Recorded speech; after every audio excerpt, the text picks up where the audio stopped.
তো এই ভিডিওটা কিছুদিন আগে ভারত সরকার প্রকাশ করেছে, যেখানে আপনি দেখতে পাচ্ছেন একটা মিসাইল টেস্ট করা হচ্ছে। এবং এই মিসাইল সাধারণ কোনো মিসাইল নয়, এটা একটা ট্রেন মাউন্টেড মিসাইল। হ্যাঁ, একটা রেল মিসাইল, মানে এমন একটা মিসাইল যেটা ট্রেন থেকে লঞ্চ করা হয়েছে। আর বিশ্বাস করুন, এই ভিডিওটা সারা পৃথিবীতে হইচই ফেলে দিয়েছে, এমনকি বড় বড় দেশগুলো চমকে গেছে। কারণ এই ক্যাপাবিলিটি না তো চীনের কাছে আছে, না আমেরিকার কাছে, আর না তো ইউরোপের কোনো দেশের কাছে। আর এখন এটা ভারতের হাতে এসে গেছে। আর এইটাকে পেয়ে ভারতের ক্ষমতা কতটা বেড়ে গেছে তা আমি আপনাকে এই ভিডিওতেই বলবো। আর বিশ্বাস করুন, আপনিও শুনে চমকে উঠবেন। একবার বলবেন, আরে এটা তো অনেক আগেই বানানো উচিত ছিল, এত চমৎকার জিনিস আমরা কেন এত দেরিতে বানালাম। কিন্তু তার আগে আমি এই মিসাইল সম্পর্কে আপনাকে জানাবো। এর টেকনিক্যাল স্পেসিফিকেশন কি, এর রেঞ্জ কত, স্পিড কেমন, সমস্ত কিছুই। তো চলুন দেরি না করে ভিডিওটা শুরু করা যাক। তো প্রথমেই এই মিসাইলটার নাম হলো অগ্নি 2। হ্যাঁ, যা ভারতের অগ্নি 2 পুরনো মিসাইলের নতুন ভার্সন, তাই নামটা রাখা হয়েছে অগ্নি 2 প্রাইম। আর এটাকে ভুল করেও কখনো পুরনো ভাববেন না, নাম ছাড়া সমস্ত কিছুই বদলে দেওয়া হয়েছে। এর ভিতরের পুরো টেকনোলজি নতুন করে বসানো হয়েছে, এর কার্যক্ষমতা বাড়ানো হয়েছে এবং অ্যাকুরেসি এতটাই বৃদ্ধি পেয়েছে যে আপনি কল্পনাও করতে পারবেন না।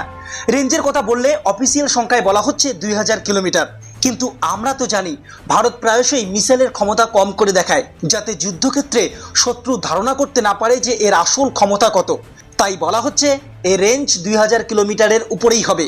কিন্তু একবারের জন্য মিসাইলের রেঞ্জ ভুলে যান, এখানকার আসল বিষয়টা আলাদা। আসল কথাটা হলো এটা ট্রেন মাউন্টেড। হ্যাঁ, অগ্নি 2 মিসাইল ট্রেনে সেট করা হবে, অর্থাৎ মাটিতে স্থায়ীভাবে বসানো হবে না, বরং ট্রেনের ডিব্বাতে স্থাপন করা হবে। এবং জানলে হতবাক হবেন, রাশিয়া আর উত্তর কোরিয়ার পরে ভারত তৃতীয় দেশ যা ট্রেন মাউন্টেড মিসাইলের সক্ষমতা পেল। আপনি ভাবতেই পারবেন না এটা ভারতে কত বড় সুবিধা নিয়ে আসবে, শুধু পাকিস্তানের বিরুদ্ধে নয়, চীনের বিরুদ্ধেও। কিন্তু কিভাবে? তো ট্রেনে স্থাপন হলে এক সুবিধা হলো শত্রু এটাকে কখনোই ডিটেক্ট করতে পারবে না। সাধারণত ব্যালিস্টিক মিসাইলগুলোর সমস্যা হলো এগুলো মাটির নিচে তৈরি করা শিলোতে রাখা হয়। আপনি শিলোর ছবি দেখছেন, অনেক বড় বড় শিলোতে এগুলো রাখা হয়। বড় বড় আইসিবিএমও একইভাবে মাটির তলায় থাকে। এর দুটো ক্ষতি আছে, প্রথমত শত্রু এগুলোর উপর নজর রাখতে পারে, ট্র্যাক করতে পারে।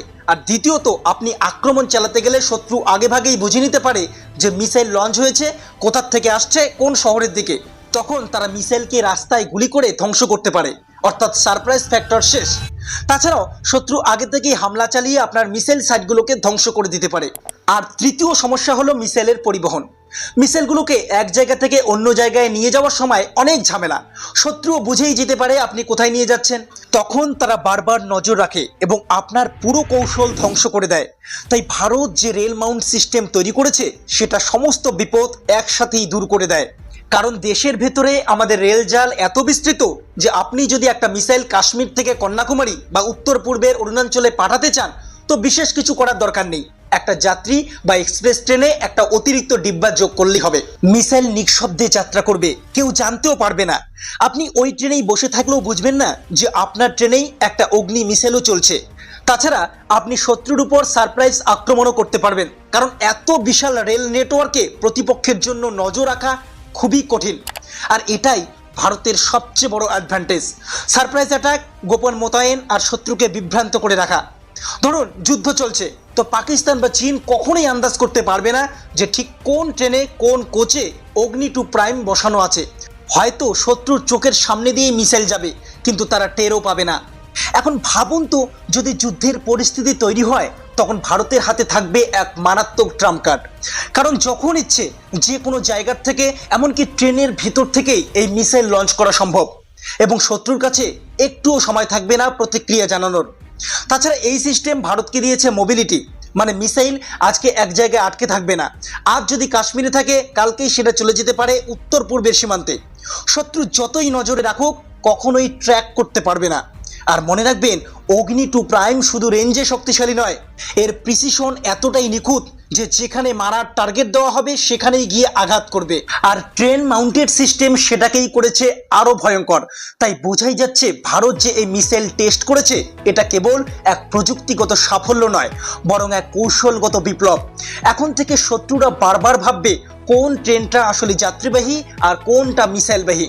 আর এটাই ভারতের সবচেয়ে বড় শক্তি, শত্রুকে সর্বক্ষণ ভয়ের মধ্যে রাখা। তাই বলা যায় অগ্নি 2 প্রাইমের এই নতুন ট্রেন মাউন্টেড ভেরিয়েন্ট ভারতের প্রতিরক্ষার ইতিহাসে এক নতুন অধ্যায় খুলে দিয়েছে এবং এতে সন্দেহ নেই যে ভারত এখন শুধু দক্ষিণ এশিয়ার শক্তিধর দেশ নয়, বরং বিশ্বের কৌশলগত মানচিত্রেও এক নতুন শক্তিরূপে আবির্ভূত হয়েছে। তো বন্ধুরা, কেমন লাগলো আপনাদের এই ভিডিও নিচে কমেন্ট করে জানাতে ভুলবেন না। আর ভিডিওটা ভালো লাগলে অবশ্যই লাইক, শেয়ার এবং সাবস্ক্রাইব করে আমাদের পাশে থাকবেন। জয় হিন্দ, জয় ভারত।